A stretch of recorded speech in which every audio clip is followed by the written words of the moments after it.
Pregnancy বা গর্ভাবস্থা সাধারণত আমরা মনে করি পুরাটাই একটা মায়ের জন্য খুবই উদ্বেগপূর্ণ একটা ব্যাপার। একটা নতুন মানুষ তার ভিতরে জন্ম নিচ্ছে, আস্তে আস্তে বড় হয়ে উঠছে, কিন্তু হঠাৎ করেই দেখা গেল গর্ভাবস্থায় হঠাৎ করে যোনিপথ দিয়ে রক্তপাত শুরু হলো। তখন ওই মায়ের ভিতরে আশঙ্কা যেন আরও বেড়ে যায়। এখন কি হবে পরবর্তী সময়ে? গর্ভাবস্থায় রক্তপাত হলে কি করব? আজকে এই ব্যাপার নিয়ে আপনাদের সাথে আলোচনা করব। আসসালামু আলাইকুম, আমি ডক্টর শায়লা হক, মেডিসিন স্পেশালি গ্যাস্ট্রোএন্টারোলজি বিষয়ের উপর পড়াশোনা করে কাজ করছি। আজকে আপনাদের সাথে আলোচনা করব গর্ভ অবস্থায় হঠাৎ করে রক্তপাত হলে আমরা কি করব। গর্ভ অবস্থাকে সাধারণত আমরা 3টা ট্রাইমেস্টারে ভাগ করে থাকি। First trimester, second trimester, third trimester. First trimester বলা হয় প্রথম 12 সপ্তাহ, সেকেন্ড ট্রাইমেস্টার হচ্ছে 12 সপ্তাহ থেকে শুরু করে 28 সপ্তাহ পর্যন্ত, এবং 28 সপ্তাহ থেকে শুরু করে বাচ্চা প্রসব করার আগের সময় পর্যন্ত হচ্ছে থার্ড ট্রাইমেস্টার। সাধারণত ফার্স্ট ট্রাইমেস্টারে দেখা যায় প্রথম সময়টা যে থাকে, প্রথম 3-4 মাস যেটা, সেটার ক্ষেত্রে আপনার সাধারণত দেখা যায় যে অনেক সময় রক্তপাত হতে পারে। প্রথম দিকে যদি ফার্স্ট ট্রাইমেস্টারে আপনার রক্তপাত হয়, সেটা অনেক সময় যদি কম পরিমাণে হয়, হালকা ব্লিডিং হয়, এটাকে আমরা অনেক সময় বলে থাকি যে ইমপ্ল্যান্টেশন ব্লিডিং। মানে আপনার যে ভ্রূণটা আপনার জরায়ুতে লেগে সেখান থেকে পরবর্তীতে এই ভ্রূণ বেড়ে ওঠার যে প্রক্রিয়াটা এইখানে যে থাকছে, এই ব্যাপারটা হওয়ার কারণে ওখান থেকে কিছুটা পরিমাণ রক্তক্ষরণ হতে পারে।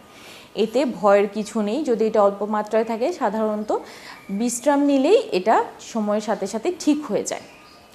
ফার্স্ট ট্রাইমেস্টারে আরও অনেক সময় দেখা যায় যে অন্য কোনো কারণেও রক্তপাত হতে পারে। যদি একটোপিক প্রেগনেন্সি হয়, অর্থাৎ আপনাদের মেয়েদের শরীরে সাধারণত জরায়ুতে ভ্রূণটা বেড়ে ওঠার কথা, ইমপ্ল্যান্ট হওয়ার কথা, কিন্তু যদি সেটা জরায়ুতে না হয়ে অন্য কোনো জায়গায় হয়, সেটা ওভারিতে হতে পারে, ফেলোপিয়ান টিউবে হতে পারে, ওভারি থেকে ফেলোপিয়ান টিউবে বের হয়ে আসার সময় যে কোনো একটা জায়গায় হতে পারে, সেটা অনেক সময় প্রেগনেন্সির মতোই সিমটম দিবে, কিন্তু আসলে সেটা জরায়ুতে গিয়ে ইমপ্ল্যান্টেশন হচ্ছে না। এই অবস্থাটা কিন্তু অনেক ভয়াবহ। এটার ক্ষেত্রেও অনেক সময় আপনার রক্তক্ষরণ হতে পারে। একটোপিক প্রেগনেন্সি পেশেন্টদেরকে যত দ্রুত সম্ভব ডায়াগনোসিস করে আপনার হসপিটালে নিয়ে যেতে হয়, কারণ এটা মায়ের জন্য খুবই ঝুঁকিপূর্ণ একটা অবস্থা। তৃতীয়ত হচ্ছে আপনার যদি যৌনাঙ্গে কোনো ইনফেকশন হয়, অনেক সময় ভ্যাজাইনাইটিস, ক্যান্ডিডিয়াসিস, ব্যাকটেরিয়াল ইনফেকশন দিয়ে আপনার অনেক সময় হালকা ধরনের রক্তপাতও হতে পারে। এগুলো আপনার সময় মতো চিকিৎসা নিলে সাধারণত ঠিক হয়ে যায়। তো ফার্স্ট ট্রাইমেস্টারে অনেক সময় দেখা যায় যদি হাজব্যান্ডের সাথে যৌন মিলনের ক্ষেত্রে অনেক সময় ব্লিডিং হতে পারে। এই জন্য আমরা ডাক্তাররা বলে থাকি যে ফার্স্ট ট্রাইমেস্টার প্রথম 3 মাস এবং শেষ 3 মাস হাজব্যান্ডের সাথে কোনো ধরনের যৌন মিলন করা যাবে না, কারণ এখান থেকে বাচ্চার ক্ষতি হতে পারে অথবা ব্লিডিংও হতে পারে, যেটা ঝুঁকিপূর্ণ অবস্থাতেও নিয়ে যেতে পারে। ফার্স্ট ট্রাইমেস্টারের পরে সেকেন্ড এবং থার্ড ট্রাইমেস্টারের ক্ষেত্রেও অনেক সময় ব্লিডিং হতে পারে, কিন্তু এগুলো সাধারণত ডিপেন্ড করে যে জরায়ুতে প্লাসেন্টার কিভাবে পজিশনের উপর আছে। যেমন হচ্ছে প্লাসেন্টা প্রিভিয়া, প্লাসেন্টা যদি জরায়ু থেকে অনেকটা নিচের দিকে থাকে, তাহলে অনেক সময় দেখা যায় যে ব্লিডিং শুরু হয়। প্লাসেন্টা এক্সেট্রাতেও ব্লিডিং হতে পারে।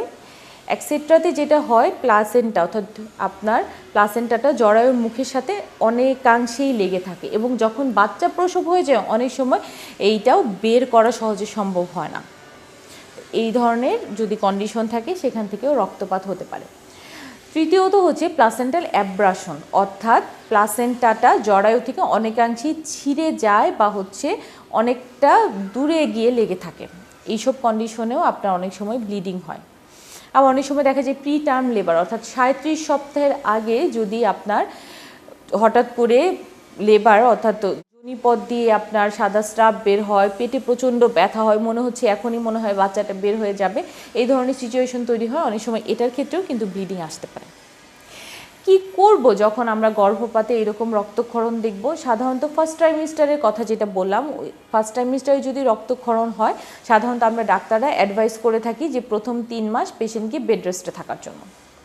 উনি যদি প্রপার পরিমাণ রেস্ট নেয় এবং ওনাকে দেখা যায় আমরা প্যাড ব্যবহার করতে বলি, যে দৈনিক কয়টা প্যাড ওনার খরচ হচ্ছে বা ব্যবহার করা হচ্ছে, সেই ক্ষেত্রে দেখা যায় যদি ওই প্যাডে রক্তের সাথে কোনো ধরনের কোনো টিস্যু বা অন্য কোনো উপাদান বের হয়ে আসে, আমরা অনেক সময় বলি যে ওটা রেখে দিবেন অথবা ওটা ছবি তুলে রাখবেন, দেখানোর জন্য যে ওটা কোনো ধরনের ঝুঁকিপূর্ণ কিছু কিনা বা আপনার ভ্রূণটা জরায়ুতে ঠিকমতো আছে কিনা।